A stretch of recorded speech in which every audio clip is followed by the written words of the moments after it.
इधर मध्य प्रदेश में 27% ओबीसी आरक्षण पर जो सियासी रण है ये बरकरार है। दिल्ली में हुई बैठक के बाद भी एक राय नहीं बन पाई। कांग्रेस ने इधर वादा खिलाफी का आरोप अलग लगा दिया और एक नई सियासी चाल भी चल दी है। इधर भारतीय जनता पार्टी ने भी कांग्रेस पर तीखा हमला बोला है। तो कांग्रेस पार्टी कह रही है कि सरकार जो वकील हैं सरकार के वो अलग ही हलफनामा पेश कर रहे हैं और ये भी कह रहे हैं, कांग्रेस पार्टी ने ये मांग कर दी है सरकार से, बीजेपी की सरकार से, कि विवेक तनखा, अभिषेक मनु सिंघवी, कपिल सिब्बल इन्हें हायर करे बीजेपी की सरकार।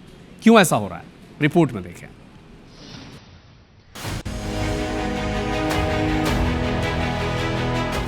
मध्य प्रदेश में 27% ओबीसी आरक्षण को लेकर भले ही मुख्यमंत्री डॉक्टर मोहन यादव ने सर्वदलीय बैठक से एक राय बनाने की कोशिश की हो, लेकिन ओबीसी आरक्षण पर रार खत्म होने का नाम नहीं ले रही।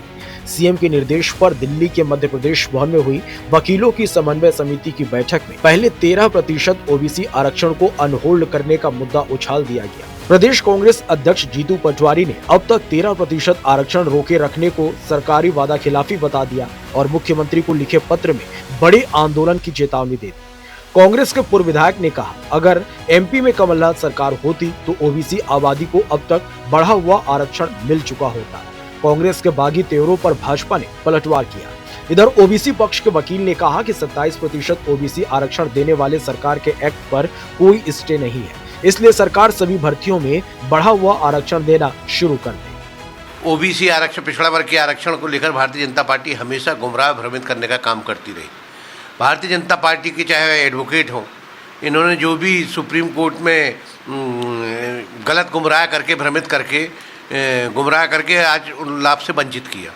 सभी के साथ आदरणीय मुख्यमंत्री निवास पर बैठक बुलवाई गई थी ओबीसी आरक्षण को लेकर, लेकिन उसके बाद भी जो बात हुई थी कि 13% जो पर होल्ड है उन्हें खोलना था, वो भी अभी तक नहीं खुली है।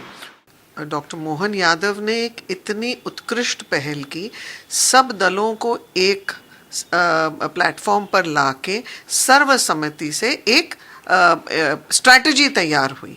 उसके अनुसार उन्होंने जितने लीगल रिप्रेजेंटेटिव्स थे उनको भी एक ही प्लेटफॉर्म पर लाने का प्रयास किया, इसलिए ताकि जो हियरिंग हो रही है, जो सुनवाई हो रही है, उसमें कुछ संतुलन आए और हमें सकारात्मक उसका नतीजा मिले। मैं नहीं समझता कि इसमें किसी और अन्य अधिवक्ता की जरूरत है।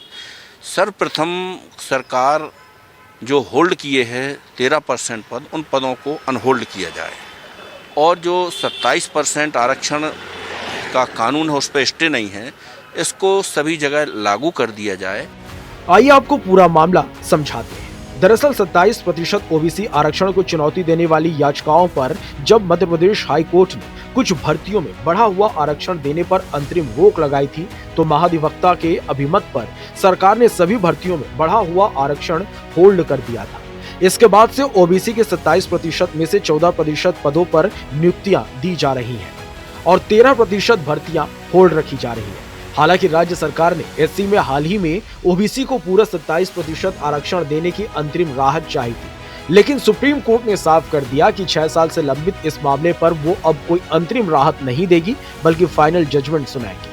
इसके लिए सुप्रीम कोर्ट ने 23 सितंबर से एमपी के ओबीसी आरक्षण पर टॉप ऑफ द बोर्ड रोज सुनवाई तय की है। सुप्रीम कोर्ट में होने वाली सुनवाई में पूरी ताकत लगाने के लिए मोहन सरकार ने सर्वसम्मति बनाने सभी दलों को एक करने की कोशिश की, लेकिन 13% आरक्षण को अनहोल्ड करवाने के बहाने विपक्षी कांग्रेस ने साफ कर दिया कि एमपी की सियासत ओबीसी पर थमने वाली नहीं है। विजेंद्र पांडे, IBC 24, जबलपुर।